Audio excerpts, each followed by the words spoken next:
హల్లెలూయా. Samaria స్త్రీ. నీకు బైబిల్లో నేను కానాను స్త్రీ కొరకు చెప్పాను, మీకు గుర్తుందో లేదో?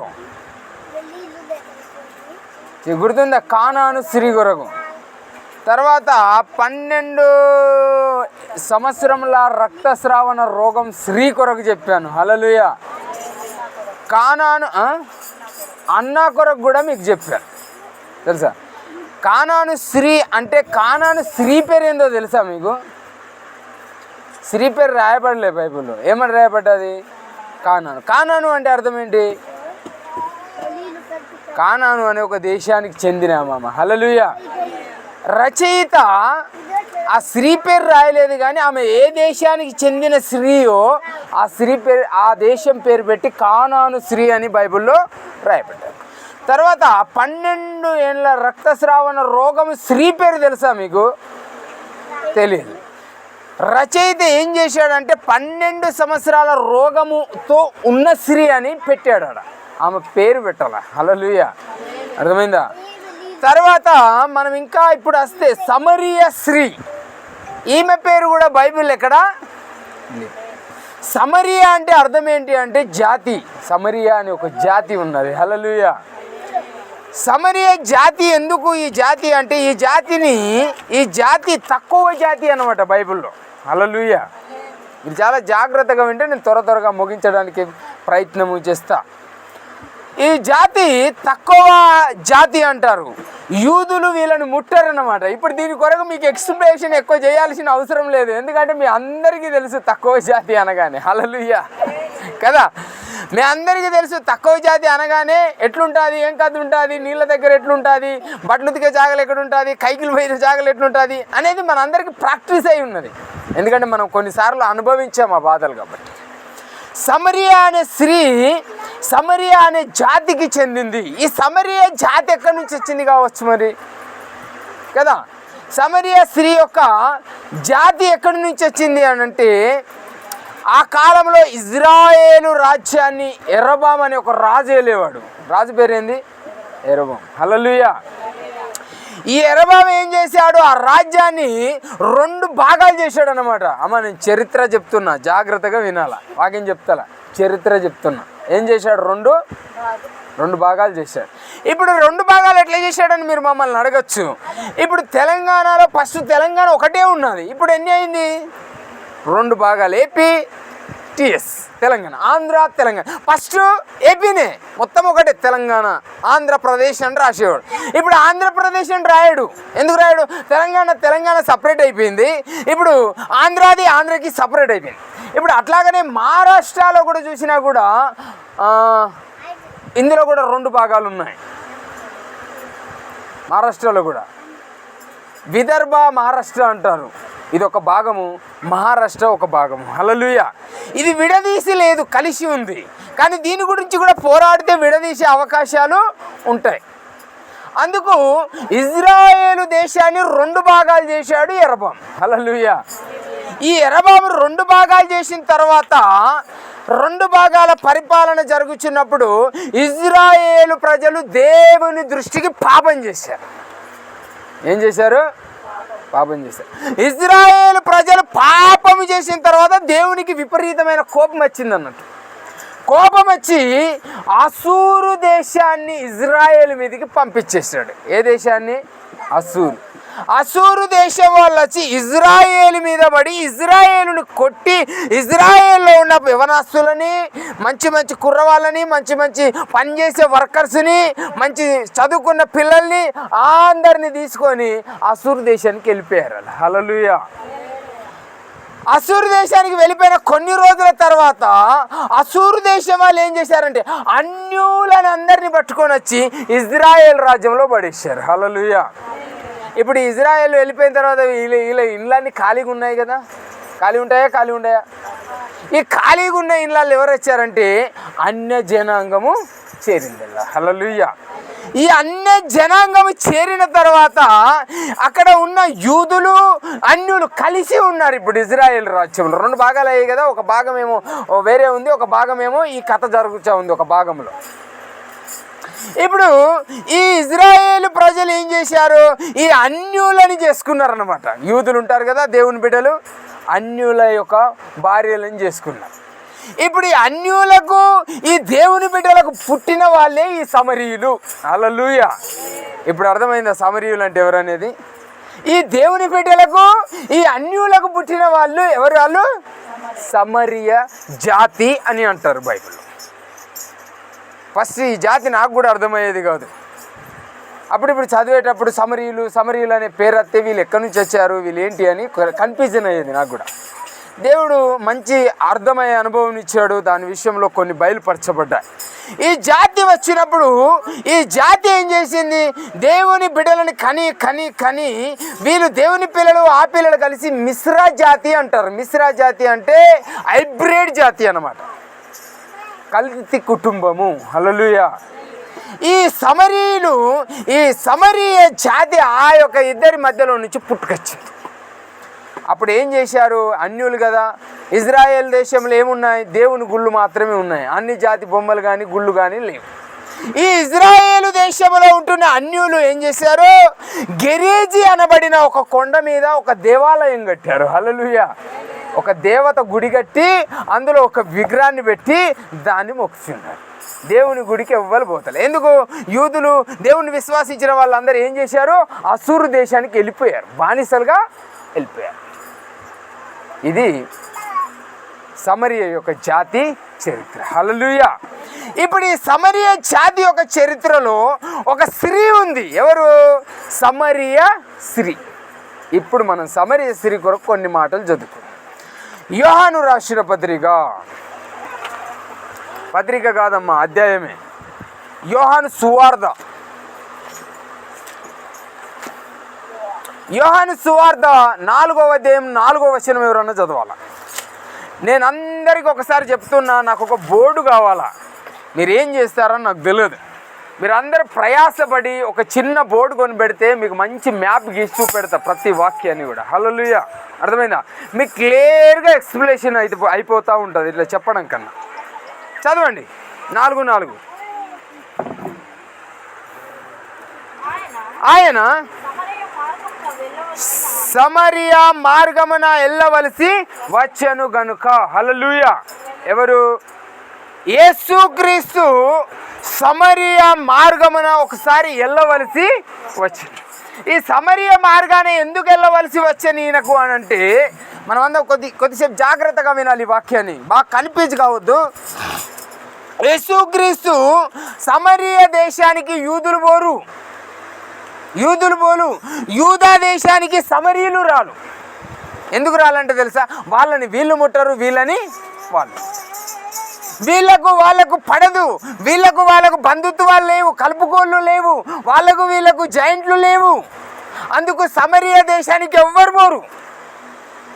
కానీ ఒకసారి యేసుక్రీస్తు పోవలసి వచ్చెను. హల్లెలూయా. 33.5 సంవత్సరాలు ఈ భూమి మీద జన్మించాడు కదా యేసుక్రీస్తు. ఆ సమయంలో ఒక దినము యేసుక్రీస్తు సమరియకు వెళ్ళవలసి వచ్చెను. హల్లెలూయా. ఎందుకు యేసుక్రీస్తు వెళ్ళవలసి వచ్చెను? ఆయన ఎందుకు ఆ దేశానికి పోవలసి వచ్చానంటే, ఆయన నశించిన దానిని వెతికి రక్షించుటకే మనిషి కుమారుడు ఈ భూమి మీదకి వచ్చింది. ఇప్పుడు వాళ్ళు ఏమైపోయి ఉన్నారంటే అక్కడ నశించిపోయి ఉన్నారు. హల్లెలూయా. అందుకు ఆయన వెళ్ళవలసి వచ్చెను.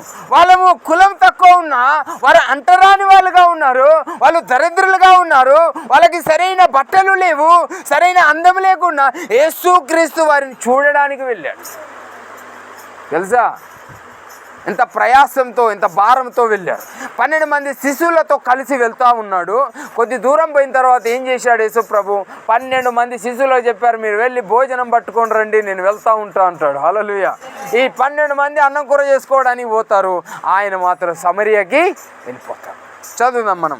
వెళ్ళవలసి వచ్చను గనక యాకోబు తమ కుమారుడైన యోసేపుకి ఇచ్చిన భూమి దగ్గరున్న సమరియలోని సుకారను ఒక ఊరికి వచ్చెను. హల్లెలూయా. ఏ ఊరు అది? ఊరి పేరేంది? సుకారు అనే ఒక ఊరిలోకి యేసుక్రీస్తు చొరబడి వచ్చాడు. ఎక్కడికి వచ్చాడంటే యాకోబు అనబడిన ఒక బావి దగ్గరికి వచ్చాడు. ఒక బావి ఉంది ఆ ఊరి బయట. ఏ ఊరి బయట? సుకారు. హల్లెలూయా. ఊరి పేరు గుర్తుంచుకోవాలి. వచ్చే వారం నేను పక్కా అడుగుతా. ఏ ఊరు అది? సుకారు. ఈ ఊరికి బయట ఏముందంటే యాకోబు ఒక బావి తవ్విచ్చాడు. మీ అందరికీ తెలుసా? అబ్రాహాము, ఇస్సాకు, యాకోబు, రాయిలా వీళ్ళందరూ తెలుసా? పితరులు. ఆ కాలంలో, ఏ కాలంలో? యాకోబు సువార్త చదవాలంటే ఆది కాండంలో చదవాలి. మనం ఆది కాండంలో ఇక్కడ చదవాలి. యాకోబు చరిత్ర చదవాలంటే ఈ పేజీలో చదవాలి. ఈ పేజీ అన్ని దాటిపోయినాక ఈ బావి ఏడొచ్చిందంటే గీడొచ్చింది. అంటే ఈ మధ్య కాలంలో ఆ నీళ్ళు వాడుతూనే ఉన్నారు. ఆయన చనిపోయాడమ్మ. బావులు తవ్విన వారు చనిపోయిన వాళ్ళు లేవా? చచ్చిపోయిన వాళ్ళ బావులు లేవా? చచ్చిపోయిన వాళ్ళ బోర్లు వేసి లేలా? అలా బోర్లు ఉన్నాయా లేవా? ఆ విధానంగా ఆ యాకోబు అనబడిన ఒక బావి సుకారు అనబడిన ఊరి మధ్యలో, ఊరికి అవతల దిక్కున ఉన్నది. హల్లెలూయా. ఆ బావి దగ్గరికి యేసుక్రీస్తు చేరుకున్నాడు. ఆ బావి దగ్గరికి వెళ్ళి దాహం నీళ్ళు తాగుదాం అనుకున్నాడు. ఆ బావి దగ్గరికి చేరుకోవడానికి వచ్చాను. సుకార్ అనే ఊరికి వచ్చాను. అక్కడ యాకోబు బావి ఉండేను కనుక యేసు ప్రయాణము వలన అలిసి ఉన్న రీతినే ఆ బావి యొద్ద కూర్చుండెను. అప్పటికి ఇంచుమించు 12 గంటల వేళ. హల్లెలూయా. టైం ఎంత అవుతుందో తెలుసా? 12 అవుతూ ఉంది. పోయి ఆ బావి దగ్గర కూర్చున్నాడు. ఆ బావి ఒక ఒడ్డు మీద కూర్చున్నాడు. ఎవరన్నా వస్తే నీళ్లు చేస్తే కొన్ని నీళ్లు నేను తాగుతా అనుకున్నాడు. ఆ బావి చాలా లోతైన బావి. ఆ సమయములో, ఆ సందర్భములో 12 గంటల వేళలో ఆ బావి దగ్గరికి సమరియ స్త్రీ ఒక్కతే నీళ్లు చేదుకొనుటకు అక్కడికి రాగా ఒక స్త్రీ వచ్చేసి, తెలుసా, ఒక నీళ్లు చేదుకోవడానికి 12 గంటల వేళలో ఒక స్త్రీ ఆ బావి దగ్గరికి వచ్చేసి, యేసుక్రీస్తు ఆ ఒడ్డున కూర్చొని ఉన్నాడు. ఆ స్త్రీ బిందె పట్టుకుంది, చేతిలో బకెట్ పట్టుకుంది, ధనాధనాస్తాం. ఆ బావికి ఆ ఊరికి చాలా దూరం ఉంది మధ్యలో. హల్లెలూయా. మనం చిన్న వయసులో ఉన్నప్పుడు మేము గోదావరికి వెళ్ళి నీళ్ళు తెచ్చుకునేవారం. 1 కిలోమీటర్ దూరం వెళ్ళాలి వాటర్ కావాలంటే. బిందెలు పట్టుకొని, బట్టలు పట్టుకొని, అక్కడ పోయి ఉతుక్కొని నీళ్ళు బిందెలు అన్ని మోసుకొని ఇంటికి రావాలా. చెమటలు గారే అన్నమాట కిందికి వెళ్ళి. అంత బాధలు కలిగిన ఆ కాలంలో, ఈ కాలంలో నీళ్ళకి అందరికీ సుఖం ఉంది, ఒక మా ఊరిలో తప్ప. మేము ఇప్పటికీ మొయ్యాలి నీళ్ళు. అందుకు యేసుక్రీస్తు ఆ 12 గంటల వేళలో ఇంచుమించు ఆ బావి దగ్గర కూర్చొని ఉన్నప్పుడు సమరియ స్త్రీ నీళ్ళ కోసమని ఆ బావి వద్దకు రాగా వచ్చెను. హల్లెలూయా. చదవమ్మా.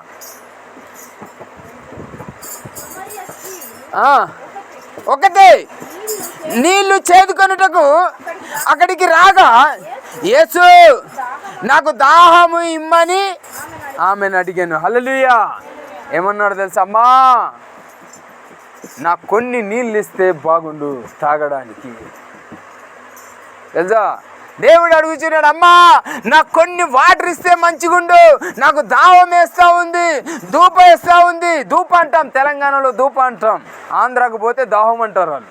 తెలుసా, భాషల్లో తేడా ఉంటుంది. నాకు దాహం వేస్తూ ఉంది, కొన్ని నీళ్ళు ఇస్తే బాగుండు అని యేసుక్రీస్తు ఆమెను అడిగాను. ఆయన శిశువులు ఆహారము కొనుటకు ఊరిలోనికి వెళ్ళి ఉండిరి. ఆ సమరియ స్త్రీ, యూదుడవైన నీవు సమరియ స్త్రీ అయినా నన్ను దాహమిమ్మని ఎలాగో అడుగుచున్నావని ఆయనతో చెప్పాను. నువ్వు యూదుడవు కదా, నేనెవడిని?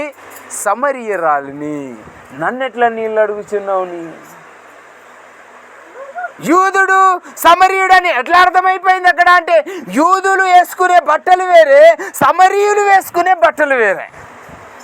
బట్టల వస్త్రధారణ, బట్టల యొక్క వేషాన్ని చూసి గుర్తుపట్టేసిందాం. నీవు యూదుడవు కదా, నేను తక్కువ జాతి దాన్ని, నా నీళ్లు నువ్వు ఎట్లా తాగుతావు? నేను ఇచ్చిన నీళ్ళు నువ్వు ఎలా తాగగలుగుతావు?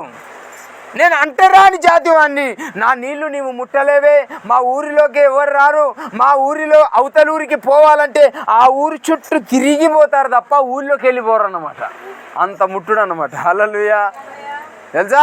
ఇప్పుడు ఇందారము సుకార్ అనే ఊరు అనుకో, మా ఊరు దేవలమరి అక్కడ ఉంది యెరూషలేము అనుకో, ఇటు తర్వాత నేను యూదా పట్టణానికి పోవాలంటే ఈ ఊళ్ళోకి వెళ్ళకూడదు, ఈ ఊరు అవతల నుంచి అట్లా తిరిగి ఆ వెంకట్రావుపేట కలుసుకొని పోవాలా. కానీ నువ్వు యూదుడవు కదా నాయన, నా దగ్గర నీళ్ళు ఎట్లా తాగుతావు? నేను ఎట్లా నీకు నీళ్ళు ఇవ్వాలా? యూదుడవు, నేనేమో సమరీయురాల్ని, నీవేమో యూదుడవు, ఎక్కువ జాతికి చెందిన వాడవు, నేను తక్కువ జాతికి చెందినవాడు. నా దగ్గర నీళ్ళు నువ్వు తాగడం సెట్ కాదు, నీకు నేను నీళ్ళు ఇవ్వడం సెట్ కాదు, నువ్వు తాగలేవు. చూద్దాం ఎక్కడికి వచ్చాం. ఎలా అనగా యూదులు సమరీయులతో సంగత్యము చేయరు. చూసావా? అమంటుంది, అయ్యా నువ్వెవరో నాకు తెలియదు, కానీ నువ్వు యూదా దేశానికి చెందిన వాడవు, నా దేశానికి చెందిన వాడవు కాదు. యూదులకు సమరీయులకి సంగత్యము లేదు, పొత్తు లేదు. ఎవరి దేశం వాళ్ళదే, ఎవరి వాక్యం వాళ్ళదే, ఎవరి దేవుడు వాళ్ళదే, ఎవరి ప్రభావం వాళ్ళదే, ఎవరి యొక్క సంతోషం వాళ్ళదే. మీకు మాకు సంబంధం లేదయ్యా, నీకు నీళ్ళు ఎక్కడివ్వాలి నేను? చూసావా? నేను ఇంత ముందే చెప్పాను, యేసుక్రీస్తు ఒకరికే దేవుడు కాదు, ఎందరికీ దేవుడు. యేసుక్రీస్తు ఎంతమందికి దేవుడు? అందరికీ దేవుడు ఆయన. యావత్ ప్రపంచంలో ఉంటున్న ప్రతి మనిషికి ఆయనే దేవుడు. ఆయన జీవము గలవాడు, ఆయన సర్వోన్నతమైన దేవుడు. ఇక్కడ హ్యాపీనెస్గా ఎవరైనా ఉన్నారా? ఎంజాయ్గా ఎవరైనా ఉన్నారా? ఎంజాయ్ చేస్తున్నారా? లైఫ్ ఎంజాయ్ చేస్తున్నారు ఎవరన్నా? కదా. ఒక సైంటిస్ట్ ఏమన్నాడంటే, మానవ హృదయములో దేవుడు నింపాల్సిన జాగ కొద్దిగా ఖాళీ ఉన్నదట. ఎవరి హృదయం సంతోషంగా లేదు ఇక్కడ, వేదనతో, బాధతో, దుఃఖంతో ఉన్నది, శోధనతో ఉన్నది. కొంతమందికి టెన్షన్తో ఉన్నది, కొంతమందికి ఏదో ఆలోచన మైండ్లో తిరుగుతానే ఉన్నది. ఏదో చేయాలా, ఏదో సంపాదించాలా, ఏదో తీసుకుపోవాలా, ఏదో సంపాదించాలమ్మా, ఖర్చు పెట్టాలా, తినాలా, తాగాలా, కానీ హృదయంలో మనశ్శాంతి లేదు. అదే వేదన. ఎంత కూడా మనశ్శాంతి లేదు. ఏమనిపిస్తున్నదంటే ఏదో ఉన్నది భూమి మీద, ఏమో చెయ్యాలా, ఏమో చేయాలి, ఏమి చేయలేం, ఏమి చేయాలి. మనం చూడలేమా? సంపాదన కోసమే పుట్టలేదు నీవు, పోయేటప్పుడు ఏది పట్టుకొని పోవు, పోతున్న వారిని నీవు చూచుటలేదా, బ్రతికి ఉన్నవారు నీకు పాఠమే కాదా. చచ్చిపోయిన వారిని నువ్వు చూస్తలేవా? చచ్చిపోయిన శవాలని నువ్వు చూస్తలేవా? డబ్బున్న వాళ్ళు చనిపోతలేరా? వాళ్ళేమన్నా తీసుకెళ్తున్నారా? పేదవాళ్ళు చనిపోతలేదా? వాళ్ళేమన్నా తీసుకెళ్తున్నారా? మిడిల్ క్లాస్ వాళ్ళు చనిపోతున్నారు, వాళ్ళేమన్నది ఎవరేం తీసుకెళ్తున్నారు? నీకు తెలియదా? అందరితో ప్రేమభావం కలిగి ఉండే మనస్తత్వం లేదు మనలో. అందరితో ఆనందాన్ని పంచుకునే మనస్తత్వం లేదు. కానీ దేవాతి దేవుడు ఒక అంటరాని జాతి యొద్ద చేరుకున్నాడు. ఎందుకు? దేవాతి దేవుడు, పరిశుద్ధ దేవుడు, ఇజ్రాయేలు ప్రజల నడిపించిన మహానాయకుడు శిశువులను అందరి వెనక్కి పంపించి ఆయన మాత్రం సమరియకి చేరుకున్నాడు. స్త్రీ అంటూ ఉంది, మీరు గొప్పవాళ్ళు, మీరు పరిశుద్ధులు, మేము అంటరాని జాతి, తక్కువ జాతి వాళ్ళు, మేము మీకు నీళ్ళు ఇవ్వరాదు, మేము నీళ్ళు ఇస్తే మీరు తాగరు, మా ఊరిలోకే మీరు రాలు. యేసుక్రీస్తు ఏమంటున్నాడో తెలుసు అక్కడ? యేసుక్రీస్తు ఏం మాట్లాడుతున్నాడు? ఆయన ఎంత ప్రేమిస్తున్నాడు ఆ స్త్రీని, ఎంత ప్రేమిస్తున్నాడో. నీళ్ళ కొరకు ఆయన వెళ్ళాడు, ఆయనకి దావమేసి కాదు. తెలుసా? తక్కువ వాళ్ళని చూసి తక్కువగా మాట్లాడొద్దు. హెల్తీగా మాట్లాడొద్దు. నువ్వు అనుకుంటున్నావేమో నా ఇంట్లో ఎవరు లేరు, నా ఇంట్లో నేను మాట్లాడతా అనుకుంటున్నావేమో. నీ ఇంట్లో నీ దేవుడు ఉన్నాడు. నీ కుటుంబంలో నీవు మాట్లాడే ప్రతి మాటలో యేసుక్రీస్తు చూస్తూ ఉంటాడు. కాబట్టి నీవు మాట్లాడేటప్పుడు జాగ్రత్తగా మాట్లాడాలి, వినేటప్పుడు జాగ్రత్తగా వినాలి. తిడుతున్నారా, తిట్టని, సంతోషించు, సంతోషమే సమాధానమే చెప్పానా. అప్పుడు నీ హృదయంలో ఉన్న ఖాళీ ఉంది తెలుసా, అది ఫుల్ అవుతుంది. ఇప్పుడు వాళ్ళు తిడుతూ ఉంటే నీవు సంతోషించాలా, వాళ్ళు కొడుతూ ఉంటే దేవుడి సన్నిధిలో భరించాలా. ఇది నిజమైన లైఫ్ మాత్రం ఎన్నటికీ కాదు కాదు కాదు. ఒక కవి, ఒక రచయిత ఏమన్నాడో తెలుసా, సముద్రములో ఫుల్లు నీళ్లు ఉన్నాయి కానీ మనిషి దాహాన్ని మాత్రం తీరుస్తలేవు. లేవా నీళ్ళు సముద్రంలో? ఇది చిన్న సముద్రం అన్నా, అవతల పోతే మేము పోయిన సైడ్లో చూస్తే సముద్రం చూడడానికి 2 కాళ్ళు చాలాయి. ఫస్ట్ చూడంగానే కళ్ళు పూసుకున్నాను, నేను గడిచి, నువ్వు కూడా చూసింటావు. అంత నీరున్నది కానీ మనిషి దాహం ఇంకా తీరలా తెలుసా. నీళ్ళు కావాలి, నీళ్ళు కానే కావాలి, రోజు కావాలి, రోజు కావాలి. ఎండాకాలం అయితే చచ్చిపోతున్నాను నీళ్ళు తాగి. దాహం ఎప్పుడు తీరింది? నీ హృదయం శాంతి ఎక్కడ కుదిరింది? నీ హృదయం మనశ్శాంతి ఎక్కడ ఉన్నది? యోబు గారు శ్రమల్లో పడ్డాడు తెలుసా, యోబు ఏడుస్తున్నాడు తెలుసా. ధనవంతుడు యోబు, ఈ భూమి మీద ఆయన ధనము ఈ భూమి మోయలేకపోయిందట. అంత గొప్ప ధనవంతుడు యోబు. పిల్లలు పోయారు, శరీరం పోయింది, భార్య పోయింది, ధనం పోయింది, గొర్రెలు పోయాయి, గొడ్లు పోయాయి, మేకలు పోయాయి, కొట్టాలు పోయాయి, ఇండ్లు పోయాయి, దాచిపెడుతులు పోయింది, ఆడికి గాడిదలు గుర్రాలు అన్నీ చచ్చిపోయాయి. చివరికి యోబుకు కూడా పెయంత పుండ్లయ్యాయి. కానీ ఆయన హృదయం నింపడంతోనే ఉంది. ఎప్పుడు నిరాశ చెందలేదు ఆయన తెలుసా, ఎప్పుడు భయపడలేదు ఆయన. ఏందయ్యా ఇంత పెద్ద బాధ అని ఎప్పుడు అనలేదు ఆయన. ఏంది ప్రభువా, నా పిల్లలు చచ్చిపోయారు, నా గొడ్లు చచ్చిపోయాయి, నా మేకలు చచ్చిపోయాయి, నా దాసి మనుషులు పోయారు, ఆస్తి పోయింది, అంతస్తు పోయింది, ప్యాన్ల మధ్యలో సుఖంగా ఉండేవాడిని కాదనయ్యా, ఈ ఊబిదలో కూర్చోబెట్టావేందయ్యా, అసలు నీవు దేవుడవేనా అని అనాల. ఎంజాయ్ చేస్తూ ఉన్నాడు. ఏమన్నాడు తెలుసా, అన్నీ నువ్వే ఇచ్చావు, అన్నీ నువ్వే తీసుకున్నావు, నీకు స్తోత్రం అన్నాడు. హల్లెలూయా. నాదంటూ ఏం లేదు ఇక్కడ. భయంకరమైన రోగాలు మనకు వచ్చినప్పుడు, భయంకరమైన వ్యాధులు మనకు వచ్చినప్పుడు మనము అందరితో సంగత్తము కలిగి ఉండాలా. ఒక విశ్వాసి మరొక విశ్వాసితో ఏం చేయాలా? సంగత్తం చేయాలి. ఒకసారి మనం ముందుకు వెళ్ళి చదువుతాం అక్క. ఎక్కడి దాకా వచ్చింది?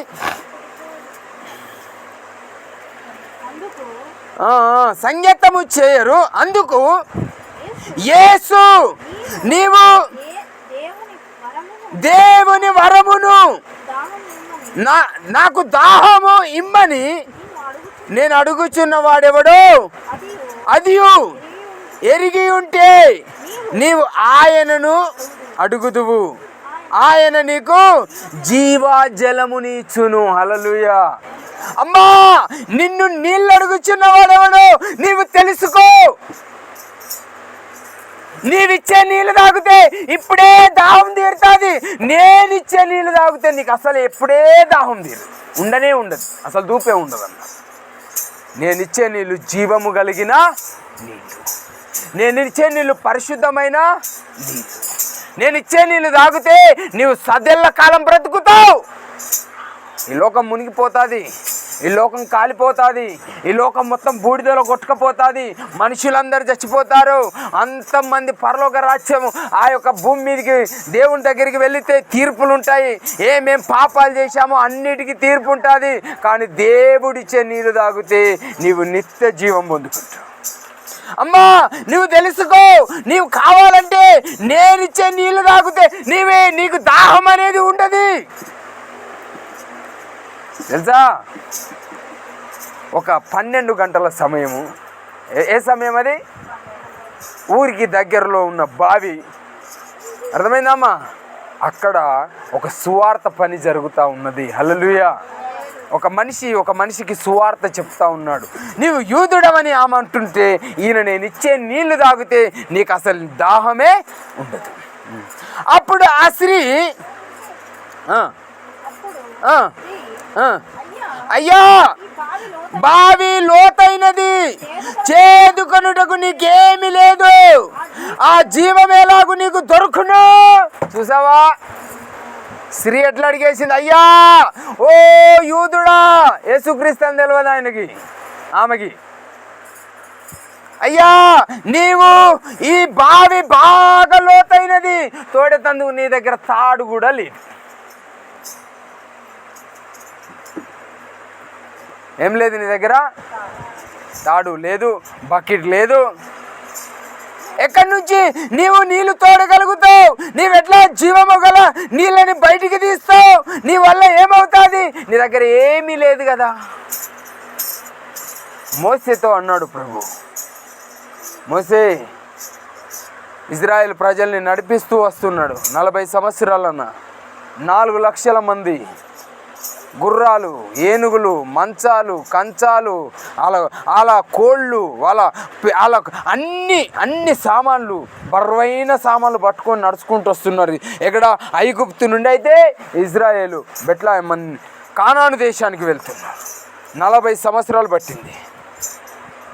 ఆ మధ్యలో వాళ్ళకు దూపైందనమాట, ఇజ్రాయేల్ ప్రజలకి దూపైతే మోసే అన్నాడు కదా, అయ్యా అక్కడ ఉన్న బావిలో దిగండి, నీళ్ళు తాగండి. అందరూ పోయి ఆ బావి దగ్గర పోయి నీళ్ళు తాగుతూ ఉంటే ఆ నీళ్ళు చేదొస్తా. ఇజ్రాయేల్ ప్రజలు మళ్ళా గులిగారు, ఏందయ్యా మోసే ఈ నీళ్ళు చేదున్నాయి, ఇవి ఎట్లా తాగమంటున్నా, మేము మనుషులమా పశువులమా? అప్పుడు మోసే 2 మోకాళ్ళు వేసి కూర్చున్నాడు, 2 చేతులు పైకి లేపాడు. దేవా, ఇంతమంది ప్రజల్ని నడిపిస్తున్నాను, 40 సంవత్సరాలు అవుతున్నదయ్యా, కాళ్ళు చేతులు బలహీనమైపోతున్నాయి, దాహం వేస్తుంది నా ప్రజలకి, వాటర్ తాగుదాం, నీళ్ళు తాగుదాం అంటే చేదు నీళ్ళు ఉన్నాయి. అవి ఎట్లా అంటే మోషతో యేసుప్రభు ఏమన్నాడు తెలుసా, అయ్యా మోసే అక్కడ ఒక గడ్డి పరక ఉంది కదా, దాన్ని బీకు అన్నాడు. దాన్ని బీకి ఆ నీళ్ళలో బారే అన్నాడు, తీయగైతే అని చెప్పాడు. చూసావా, ఆ గడ్డి పరక పీకేస్తే అవి మధురముగా మారిపోయాయి. హల్లెలూయా. జీవజలముని నీకు చేదుకొనుటకు నీ దగ్గర ఏమీ లేదంటుంది ఈ స్త్రీ. 12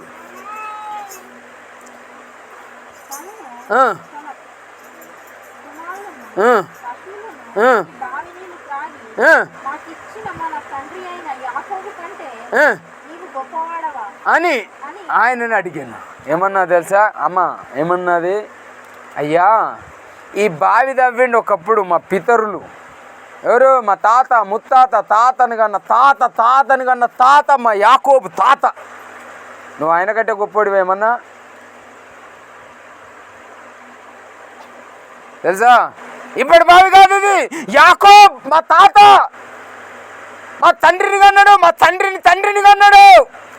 నువ్వు ఆయన కంటే గొప్పడు వానయ్య తెలుసా? భయంకరమైన పరిస్థితిలో యేసుప్రభుతో ప్రశ్న వేసి అడుగుతా ఉన్నా, ఏంటి మా తాతల కన్నా నీవు గొప్పవాడివా? నీవు అడిగి మంచి నీళ్ళు ఇవ్వడానికి ఇవి నీళ్లు త్రాగి మాకు ఇచ్చిన మా తండ్రులు మా యాకోబు కంటే నీవు గొప్పవాడివని ఆయనతో అని. ఈరోజు గొప్ప వాళ్ళు ఎవరో కొద్ది వాళ్ళు ఎవరో కొద్దిసేపట్లో మనకు తెలుస్తుంది అన్నమాట. దేవుని వాక్యం అనగానే విసుకొస్తుంది చాలామందికి, దేవుని వాక్యం అనగానే భయం వేస్తుంది చాలామందికి, దేవుని వాక్యం అనగానే రిస్కు వినలేము. కానీ వాక్యములో ఉన్న శక్తి నీలో ఉంటే నిజంగా జీవము గల శక్తి నీలో ఉంటుంది. హల్లెలూయా. ఎప్పుడైనా మనం ఏదైనా వినేటప్పుడు కానీ మనం చేసేటప్పుడు కానీ చాలా జాగ్రత్తగా చేయాలా. చదవక 13. అందుకు యేసు, ఈ నీళ్లు త్రాగు ప్రతివాడు మరలా దప్పికొనును, నేనిచ్చు నీళ్లు త్రాగువాడును దప్పికొనడు, నేను వానికి ఇచ్చు నీళ్లు నిత్య జీవమునకై వానిలో ఊటి బుగ్గగా ఉండునని ఆమెతో చెప్పాను. హల్లెలూయా. అమ్మా, నీవిచ్చే నీళ్ళు తాగితే ఇప్పుడు మళ్ళా ధూప అవుతుంది నాకు. జస్ట్ 10 నిమిషాలు. ఇంతకుముందే నీళ్ళు తాగారు కదన్నా వాళ్ళు, మళ్ళీ ఇప్పుడు తాగారా లేదా? జస్ట్ 10 నిమిషాల్లో ధూప అవుతుంది. కానీ నేనిచ్చే నీళ్ళు తాగితే నీకు అసలు ధూప కాదు. ఎందుకో తెలుసా? ఖాళీ ఉన్న హృదయము మనశ్శాంతితో నింపబడతాడు. తిట్టేవాడు తిట్టని బాధ అనిపించదు అన్న, కొట్టేవాడు కొట్టని బాధ అనిపించదు, నవ్వేవాడు నవ్వని అస్సలు బాధ అనిపించదు, ఎవడు మన మీద రాళ్ళు వేసినా బాధ అనిపించదు. సంతోషమే సంతోషం, నవ్వుడే నవ్వుడు. వాడంటే ఇటు పిచ్చోడా మెంటలోడా? ఎందుకో ఆ హృదయము నింపబడింది. ఇప్పుడు ఎవడైనా ఏమైనా మాట అంటే రిటర్న్ మాట్లాడతాం, మనం తిరిగి మాట్లాడతాం. నీవంటే నేను పడాల్సిన అవసరం ఏమున్నది? నీవంటే నేనెందుకు పడాలా, నీవంటే నేనెందుకు లొంగాలా అని మనం రిటర్న్ మాట్లాడతాం. దేవుడిచ్చు నీళ్లు తాగితే నిత్య జీవం, అవి ఊటబేరం, అందులోనే ఊరుతూ ఉంటాయి నీళ్ళు. తెలుసా? ఏమవుతూ ఉంటాయి? అందులోనే ఊడుతూ ఉంటాయి. స్త్రీ కనిపించేసింది. ఏమన్నా తెలుసా? స్త్రీ, అయ్యా ఈరోజు నీళ్ళకచ్చి చచ్చిపోతున్నాం ప్రభువా, అయ్యయ్యో ఇస్తే ఇంటికాడనే ఉంటాం కదా, మాకు ఈ నీళ్ళు అవసరం ఉండదు, ఇస్తావా? తెలుసా? మాకు ఈ నీళ్ళ బాధ తప్పుద్దయ్యా, నీళ్ళ వల్ల బాగా బాధపడుచున్నాం. ఎక్కడో ఉంది. ఏ ఊరు అది? ఊరి పేరు చెప్పండి అమ్మా. సుకారు. ఆ నుండి బావికాడికి రావాలా, రోజు నీళ్ళు మోసుకొని పోవాలా. నీవిచ్చే నీళ్ళు అవి ధూపగా అంటున్నావు కదా, అవి ఎన్నటికీ ధూప చల్లారదంటున్నావు కదా, నాకు కొన్ని నీళ్ళు అవే ఇచ్చే, నేను తీసుకుని పోతా. హల్లెలూయా. యేసు ప్రభు నీళ్ళు అడిగాడు కానీ నీళ్ళు తాగాడా అమ్మా? అన్నా, రేపు వస్తాడు నీ ఇంటికి ఒకడు, అడిగేవాడు అడుగుతాడు, ఇస్తావా లేదా చూస్తాడు. దేవుడు ఏ రూపంలో వస్తాడో ఎవరికి తెలియదు. నీ ఇంటి ముందుకు వస్తాడు, అన్నా గోని నీళ్ళు అమ్మా, కొద్దిగా అన్నం ఉంటే పెట్టమ్మా, కొద్దిగా ఉంటే పెట్టమ్మా. అన్నా మేము ఇలా శుక్రవారం అన్నా ప్రార్థన పోతున్నాం, మా అన్నం వండలే అంటావా? ఒక 10 నిమిషాలు ఆగన్నా, నీకు ఉప్మా అన్న తయారు చేసి పెడతా అంటావా?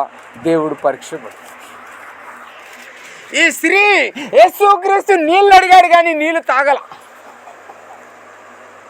ఏం చెప్తా ఉన్నాడు? ఆయన ఇచ్చే నీళ్ళ కొరకే చెప్తాం.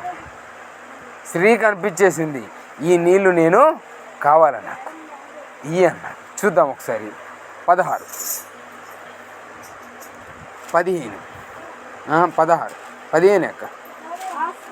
ఆ స్త్రీ ఆయనను చూసి, అయ్యో నేను దప్పి కొనకుండునట్లు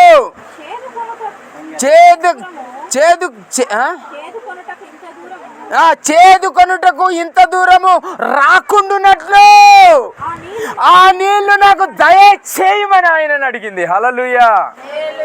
నిజమా? ఏమన్నది? అయ్యా నేను ఈ నీళ్లు దప్పి ధూప కాకుండా ఉండునట్లు, ఇంత దూరం ఈ నీళ్లకు నేను రాకుండా ఉండునట్లు ఆ నీళ్లు నాకు దయచేయి. ఒక స్త్రీ 12 గంటల సమయం ఆ బావి దగ్గర అద్భుతమైన మాటలు జరుగుతూ ఉన్నాయి. హల్లెలూయా. ఏమంటా ఉంది? ఆ నీళ్లు నాకు దయచేయి, ఆ నీళ్లు నేను త్రాగుతా. ఆ జీవము గల నీళ్లు, ఆ పరిశుద్ధము కలిగిన నీళ్లు, ఆ బ్రతికే నీళ్లు, ధూపగాని నీళ్లు, మనశ్శాంతి కలిగిన నీళ్లు. మనశ్శాంతి లేదన్నా. ధూప ఎట్లా ఉన్నదో మనకంత టెన్షన్ ఉన్నది, శరీరంలో బలహీనత ఉన్నది, జబ్బు ఉన్నది, మొండితనం ఉన్నది, బండ హృదయాలు ఉన్నాయి. కొన్ని బండ హృదయాలు, మెత్తడి హృదయాలు లేవు, సమాధానం లేదు, ప్రేమలు లేవు, అనుమానాలు ఉన్నాయి, కోరికలు లేవు, పరిశుద్ధత లేదు, బాగా పాపంలో ఉన్నాం. స్త్రీ అంటా ఉంది, నాకు ఆ నీళ్ళు ఇస్తావా? నేను కూడా తాగాల. హల్లెలూయా. చూడు 16వ వచనం చదవకు ఒకసారి. యేసు నీవు వెళ్ళి నీ పెనిమిటిని పిలుచుకొని ఇక్కడికి రమ్మని ఆమెతో చెప్పాను. ఏమన్నాడు తెలుసా యేసు ప్రభు? అమ్మా నువ్వు పోయాను కానీ నీ భర్తను తీసుకొని రా. ఇప్పుడు వచ్చింది ఆమెకు పెద్ద బాధ. హల్లెలూయా. ఏమన్నది? అమ్మా నీవు వెళ్ళి నీ పెనిమిటిని తీసుకొని నా యొద్దకు రా. కానీ ఆ స్త్రీ ఏమన్నా తెలుసా? అయ్యో దేవుడా, నాకేడ మొగడు ఉన్నాడు మరి, కొత్త కథ లేడు మరి. ఏమన్నా తెలుసా స్త్రీ? ఏమన్నాడు? నాకు భర్త లేడయ్యా, నాకు భర్త లేడు, నా భర్త నాకు లేడు అని యేసు ప్రభుతో స్పష్టంగా చెప్పింది. హల్లెలూయా. చూడండి అక్క ఒకసారి చదువు.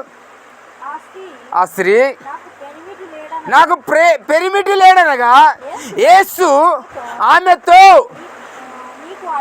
నీకు 5 పెరిమిటిలు ఉండిరి, ఇప్పుడు ఉన్నవాడు కూడా నీ పెరిమిటి కాదు అన్నాడు. హల్లెలూయా, హల్లెలూయా. అమ్మా ఆ అమ్మ అంటుంది, అయ్యో యేసయ్య తెలియదు, దావీదు ఒక యూదా దేశానికి చెందినవాడు అనుకుంటాం, నాకు పెనిమిటి లేడు అన్నాడు. కానీ ఆయన ఏమన్నాడు తెలుసా? అమ్మా నీకు 5 మొగాళ్ళు ఉన్నారమ్మా. ఎంతమంది ఉన్నారు? ఇప్పుడు ఇంకొకడు ఉన్నాడు నీతో, నీ ఇంటికాడ, ఆడు కూడా నీ మొగడు కాదు. ఈ సమరయ స్త్రీకి అర్థం కాల. అసలు మా ఊరికి రాలు యూదులు, మా దేశానికి రాలు యూదులు, నా గురించి ఈయనకెట్లా తెలుసు? ఈయన ఎట్లా తెలుసుకున్నాడు ఈయన? ఈ సమరయ స్త్రీ వేదన పడుతూ ఉంది, దుఃఖపడుతూ ఉంది. ఈ సమరయ స్త్రీ ఒక బైబిల్ పండితుడు ఏమన్నాడు తెలుసా ఈ స్త్రీ కొరకు? ఈమె పచ్చి ఎబిచారి అని రాశాడు ఒక బుక్లో. ఏమని రాశాడు? ఎబిచారి. ఎందుకు? 5 మోసం చేసి ఇంకో 6వ అంతా ఉన్నది అంటే ఎబిచారే కాదా? ఈ 12 గంటలకు నీళ్ళకి ఎందుకు వచ్చిందంటే అందరు నీళ్ళని బంద్ చేసిన తర్వాత 12 గంటలకు బావి ఖాళీ ఉంటుంది. ఎవరేమన్నారు? నిండా ముసుగు కప్పుకొని ఓ బకెట్ సంకలో పెట్టుకొని ఓ కుండ చేతిలో పట్టుకొని నీళ్ళకి వచ్చేసి ఎవరు రాకముందు నీళ్ళు నింపుకోవాలా, తిరిగి ఇంటికి వెళ్ళిపోవాలి. ఎందుకు? కలిసి చిన్న చూపు చూస్తారు, అనరాని మాటలు అంటారు. స్త్రీకి ఆశ్చర్యం వేసింది. ఏంది, నాకు 5 పెరిమిటిలని నీకెలా తెలుసు? తెలుసా ఈరోజు దేవునికి మనం ఎలా ఉన్నామో తెలుసమ్మా. ఇంట్లో ఎట్లున్నామో తెలుసు, సంఘములో ఎట్లున్నామో తెలుసు, ఎన్ని మాటలు చెప్తున్నామో తెలుసు, ఎవరికి ఏం చెప్తున్నామో తెలుసు. ఈరోజు నువ్వు అనుకుంటున్నావేమో, నేను ఎవరికి ఏం చెప్తాలేనా, ఇంట్లో మాట్లాడుకుంటున్నా, నేను ఎవరికి ఏం చెప్తాలే, ఇంట్లో మాట్లాడుకుంటున్నా అని అనుకుంటున్నావు. రేపు ఇలాంటి ఒక సందర్భంలో దేవుణ్ణి ఆరాధించే క్రమంలో మనమందరం చచ్చిపోయిన తర్వాత అక్కడ జమ చేస్తాడు. అప్పుడు అడుగుతాడు, ఈరోజు మాకు దాచావు, అప్పుడు మాకు దాస్తావా? ఈరోజు నువ్వు కిందికి ముఖం వేసుకోకుండా నీ ముఖం మీదకి ఉండాలని మాట్లాడావు. ఆ రోజు నవ్వుతాం కదా, ఆ రోజు కూడా నవ్వుతాం. నీ తప్పుంటే మీరు నవ్వుతారు, నీ తప్పుంటే నేను. ఏడికి పోతాం? ఏడికి పోలే. ఏమంటా ఉంది? నా పెనిమిటిల గురించి ఈయనకి ఎట్లా తెలుసు? వ్యభిచారం పాపం, వ్యభిచారం పాపం అన్న. ఒక స్త్రీ, ఒక భర్త, ఒక భార్య మధ్యలో ఇంకొక భార్యతో మనం సంసారం చేస్తే ఆయన భార్యకి తప్పు చేసినట్లే, వాళ్ళ పిల్లలని మోసం చేసినట్లే. ఎంత పాపం! స్త్రీ దుర్మార్గురాలి, పాపాత్మురాలు, హృదయం ఖాళీ లేదు, టెన్షన్లో ఉన్నది. ఎంత సంపాదించినా ఆమె హృదయం నిండుతలేదు, ఎంత సంపాదించినా ఆమె హృదయంలో మనశ్శాంతి లేదు, ఎంత సంపాదించినా ఆమె హృదయము ఆనందం లేదు.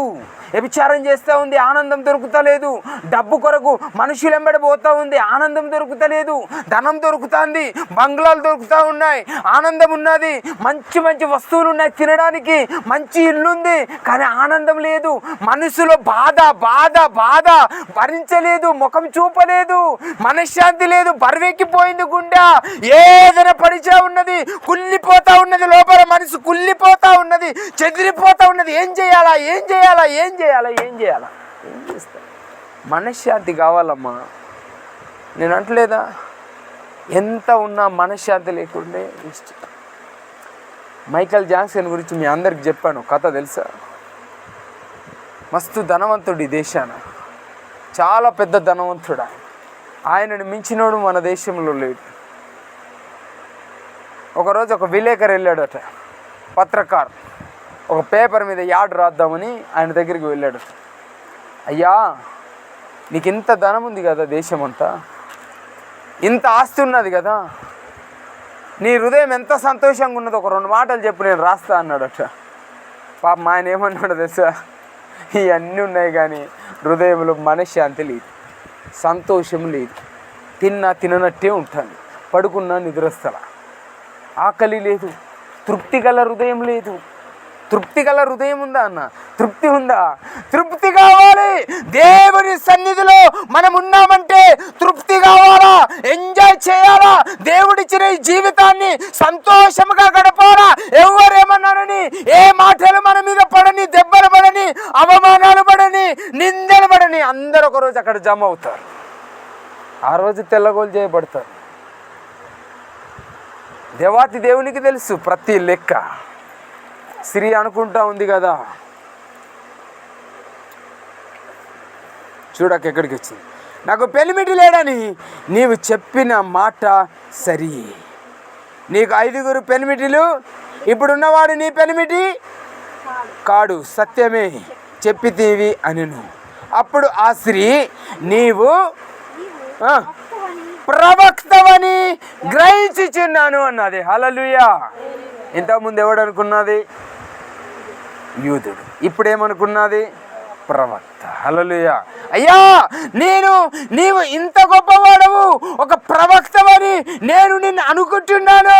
నువ్వు ప్రవక్తవు, నువ్వు దేవుని యొక్క బిడ్డవు. నీవు ప్రవక్త అంటే దేవుని వాక్యం బోధించేవాడు. హల్లెలూయా. నువ్వు అలాంటివి, అందుకే నా సంగతి నీకు తెలిసినది అని ఆమె ఎంతో దుఃఖపడుతూ ఉన్నది, వేదపడుతూ ఉన్నది. ఆమె హృదయంలో మనశ్శాంతి లేకుండా యేసు ఆ ప్రవక్త దగ్గర కూర్చున్నది. ప్రవక్త ఆమెను కూర్చోబెట్టాడు. ఎందుకు తెలుసా? హృదయం ఖాళీ లేదు. నేను అందరికీ చెప్తున్నా, దేవుడు నింపితే తప్ప హృదయం నిండదు. ఎప్పుడు వెళ్తే ఉంటుంది. దేవుడు నింపాల్సిన జాగా ఈ హృదయంలో కొద్దిగా అంతా ఉన్నది. ఆ కొద్దిగా నిండిందనుకో, నీవు ఎంత హ్యాపీగా ఉంటావంటే అంత సంతోషంగా ఉంటావు. హల్లెలూయా, హల్లెలూయా, హల్లెలూయా. అందుకు దేవుడు ఏమంటున్నాడు? ఈ స్త్రీ అంటుంది, నువ్వు ప్రవక్తవు అని నేను తెలుసుకుంటున్నాను అనుకోని యేసు ప్రభుతో ఒక ప్రశ్న వేసిందమ్మా. చూసుకో ఏమని వేసింది ప్రశ్న. 20వ వచనం చదవక ఒకసారి. మా పితరులు ఈ పర్వతమందు ఆరాధించిరి గాని ఆరాధింపవలసిన స్థలము యెరూషలేములో ఉన్నదని మీరు చెప్పుతున్నారని ఆయనతో అనగా, యేసు ఆమెతో ఇట్లనెను. హల్లెలూయా. అమ్మా, ఇటు చూడండి, ఒక ప్రశ్న అడిగేసింది ఆమె. ఏమడిగిందో తెలుసా? అయ్యా, ఓ ప్రవక్త, నేను ఒక ప్రశ్న ఇస్తే నాకు చెప్తావా అంటే ఆయన అన్నాడు, అడుగు అన్నాడు. మా పితరులు ఆ పర్వతం మీద, అప్పుడే చెప్పానా, గెరేజీ అని ఒక కొండ మీద ఒక గుడి కట్టి ఒక బొమ్మ పెట్టి మొక్కారని, అక్కడ మొక్కుతున్నారు. మీ యూదులందరేమో యెరూషలేములో ఉన్న దేవాలయంలోకి వెళ్ళి ఆరాధన చేస్తున్నారు. మా సమరీయులందరేమో వెళ్ళి కొండ మీద ఆరాధన చేస్తున్నారు. అసలు నిజమైన దేవుడు ఎక్కడున్నాడు? మేము ఎక్కడ ఆరాధన చేయాలో చెప్పు. చూసావా ఎట్లా ప్రశ్న అడిగిందో? మేడ ప్రార్థన చేయాలి, కొండ మీదకి వెళ్ళాలా, యెరూషలేములో ఉన్న దేవాలయానికి పోవాలా? నిజమైన దేవుడు ఎక్కడున్నాడో చెప్పుమంది. హల్లెలూయా. యేసుప్రభు ఏమన్నాడు చూడు, అమ్మా కాలము వచ్చిచున్నది, ఆ కాలమందు ఈ పర్వతం మీదనైనను యెరూషలేములోనైనను మీ తండ్రిని ఆరాధింపరు, నా మాట నమ్మురి. హల్లెలూయా. ఏమన్నాడు తెలుసా? ఆ కొండ మీద కూడా నువ్వు ఆరాధిస్తున్నావు కదా, ఒక కాలం వస్తుంది, ఆ కాలములో ఆ కొండ మీద కూడా నువ్వు ఆరాధించుట నడవది, యెరూషలేములో ఉన్న దేవుని మందిరంలో కూడా నువ్వు ఆరాధించుట జరగదు. ఏం చేయాలా చెప్పాడు చూడు. 23 చదువక్క.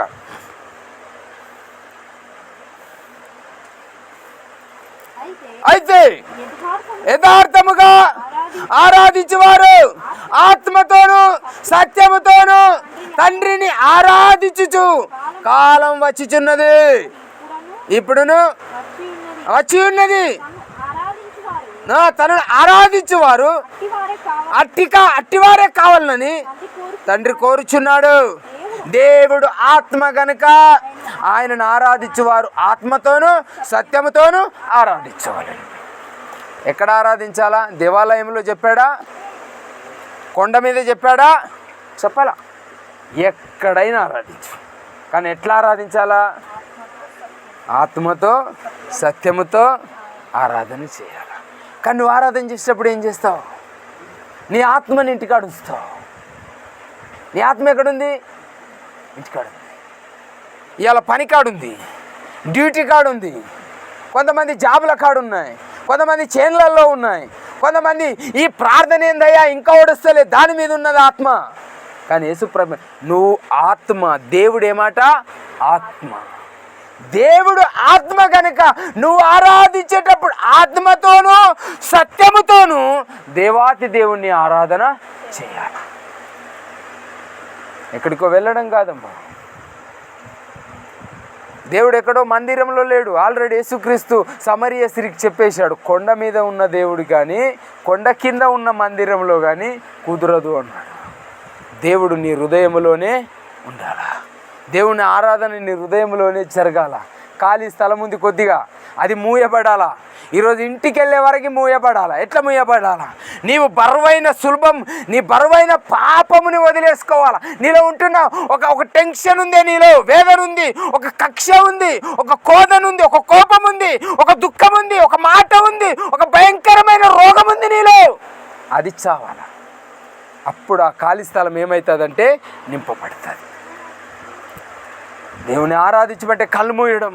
దేవా ఎంత గొప్ప దేవుడవయ్యా, నీవు పరిశుద్ధుడవు తండ్రి, నువ్వు జీవము గల దేవుడవయ్యా, నీవు భూమి ఆకాశములు నిర్మాణించిన వాడవు ప్రభు. కానీ నా ఆత్మ ఇంటికాడని ఉంది, నేను ఈడ మాత్రం ఆరాధన చేస్తాను. ఇట్లా ఆరాధన చేస్తే దేవునికి చెందుంది. దేవుడు అంటున్నాడు కదా, నీ ఆరాధన పనిచేయదు, పరలోక రాజ్యంలో స్థిరపరచబడలేవు, దేవుని రాజ్యంలో స్థిరపరచబడలేవు. దేవుడు అంటున్నాడు, నీకొక రోజు తీర్పు ఉంది, నా ముందు నిలబడాల్సిన అవసరం ఉంది. నా ముందు నీవు నిలబడ్డ రోజు ఏం జవాబిస్తావు నాకు? నీవు ఈ లోకం సత్యమైనది కాదని నేను 10 సార్లు చెప్తా ఉన్నా. లోకము అబద్ధము. ఈ లోకంలో బ్రతకాల్సిన మానవుడు ఒకడును లేడు. ఒక మాట పడితే నువ్వు గెలుస్తున్నావు, ఒక మాట నువ్వు తింటే నువ్వు గెలుస్తున్నావు, ఒక దెబ్బ నువ్వు తింటే నువ్వు గెలుస్తున్నావు, యేసయ్యలో గెలుస్తున్నావు, పరిశుద్ధతలో గెలుస్తున్నావు, దేవుని రాజ్యంలో నువ్వు గెలుస్తున్నావు. పడలేవు, తిరిగి పడలేవు. మాట అనగానే ఏమైందమ్మా? మీరందరూ నా మీద ఉంచిన నేనేమనుకోనక్క, నాకేమి కాదు. మీరందరూ నా మీద ఉంచిన, నేను ఇప్పుడు చెప్తున్నాను, మీరందరూ నా మీద ఉంచిన నాకేమీ కాదు. నేను అసలు ఏమనుకోను, ఏమంటే ఏమనుకోను. హ్యాపీ, హృదయము ఉల్లాసంగా. అంత ధైర్యము శక్తి మనలో ఉండాలా. ఎవరుమరు మన మీద? అంత శక్తి నీలో ఉంటే ఆ ఖాళీ స్థలం మూయబడతాడు. ఎక్కడుంది? మాట అన్నది. హల్లెలూయా. మొన్న అన్నది మాట నిద్రస్తల. నేను అట్లా చేసిన బాధ బాబా, ఆ బాధనే నరకానికి తీసుకెళ్తా ఉంది నిన్ను నన్ను. నిద్ర వస్తలే, అన్నం తింటేస్తలే, అదే మాట గుర్తొస్తా ఉంది. 10 మంది ముందు నన్ను అన్నది అంటే ఏమైందమ్మా? 10 మంది ముందు, లక్షల మంది ముందు దేవుడు కిరీటం పెట్టబోతాడు నీకు. హల్లెలూయా. ఈ దేశం చూడగా మనం పాట పాడతాం తెలుసు కదా యోగేష్, ఆ పాట పాడండి ఒకసారి. హిందీలో ఉంది. అక్కడెక్కడ? మధ్యాకాశంలో ముందు జరుగుతుంది. ప్రజలందరూ నిన్ను నన్ను చూస్తారు. ఓ సతీష్ అన్న, ఇదిగో నీ కిరీటము. అనేకమైన మాటలు తిన్నావు, బాధలు తిన్నావు, అవమానాలు తిన్నావు, నిందలు తిన్నావు, దేవుని కిరీటము నీకు పెడుతున్న పట్టంటాడు. అందరూ చూస్తారబ్బా. నేను ఆ రోజు ఆ మనిషిని కొట్టకుంటుంటే ఈరోజు ఆడు కూడా నాతో ఉండేటోడు. ఆడు దెబ్బలు తిన్నాడు, పరలోక రాజ్యం పోయాడు. నేను తన్నులు తినలేదు, అంత తిరగబడ్డాను, నరకం పోతాను. ప్రభువా నన్ను ఒకసారి క్షమించవా? లేదయ్యా క్షమించ. ఒక్కసారి ప్రభువా ప్లీజ్ ఒక్కసారి అని అడిగినా కూడా నరకంలో ఆకలి ఉంటుందటమ్మా, ధూప ఉంటుందట నరకంలో. కొన్ని నీళ్ళు ఇస్తే బాగుండు, మనసు కొట్లాడుద్దట జస్ట్ ఒక్క చుక్క వాటర్ కోసం. దాహం వేస్తూ ఉంటుందట మంటలకు తట్టుకోలేని స్థితిలో.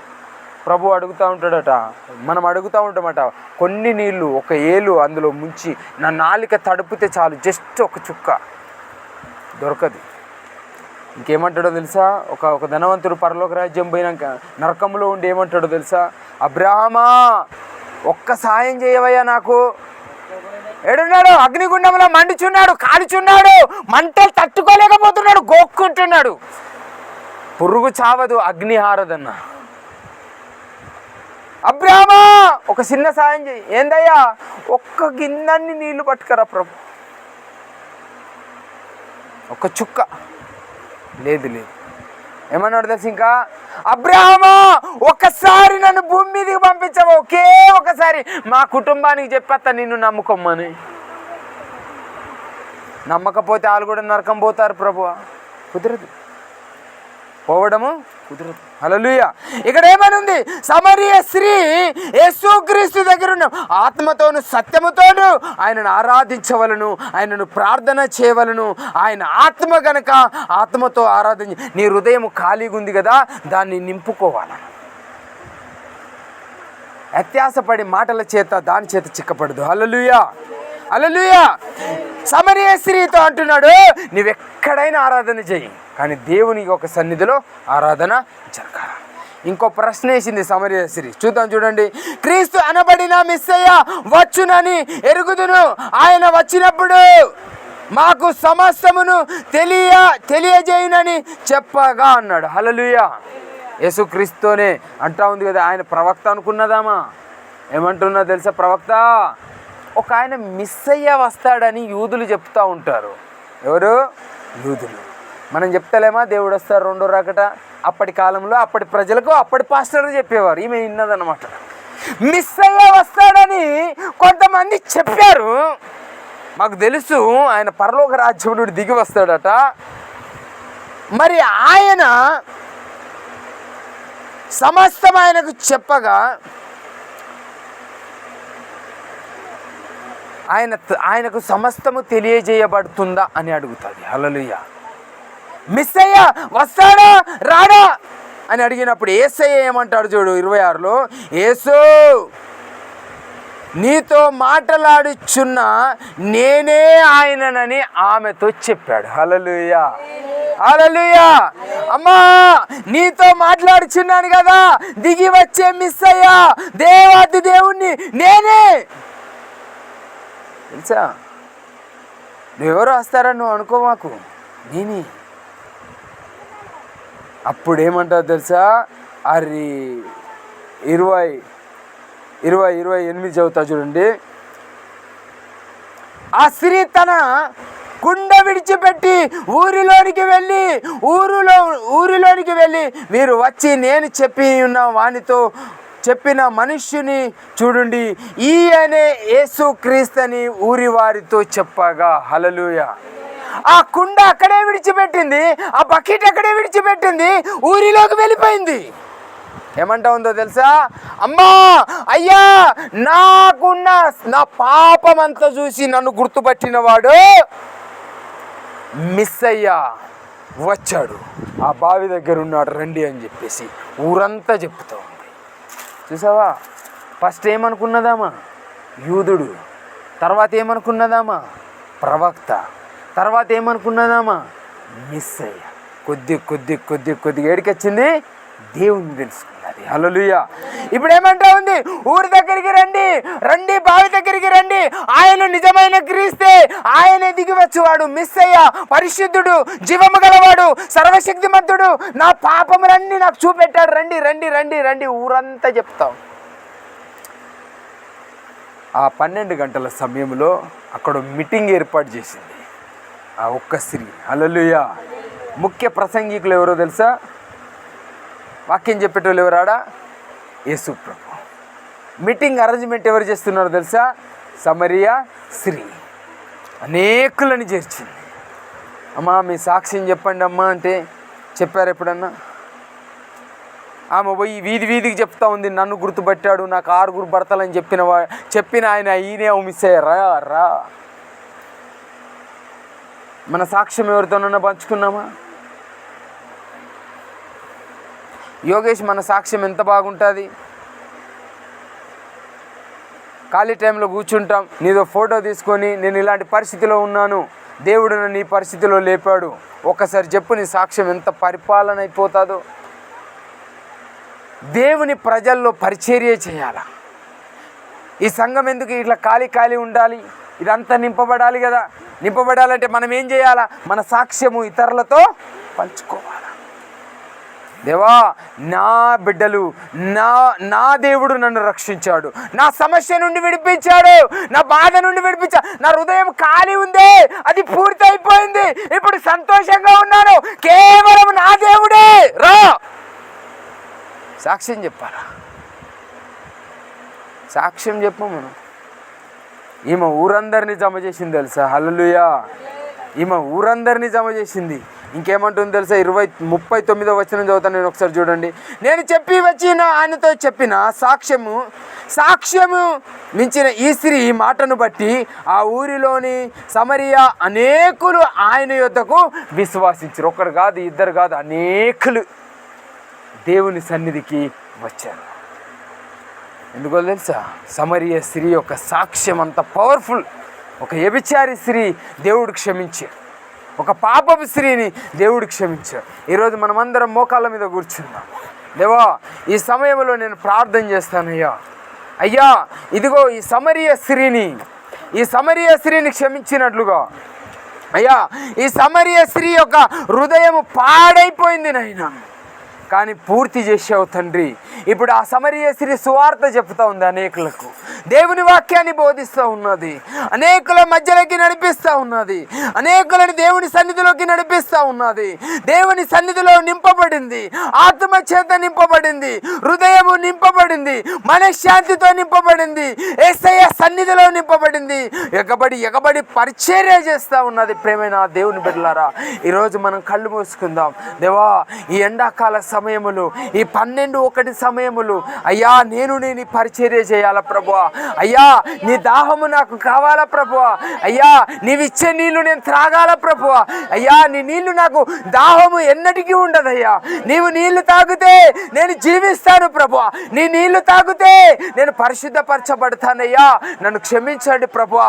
నీ నీళ్లు నాకు దయచేయండి నైనా, నీ నీళ్లు నాకు దయచేయండి ప్రభువా అని మనము ప్రార్థన చేద్దాం. పరిశుద్ధుడా నీకు స్తోత్రం.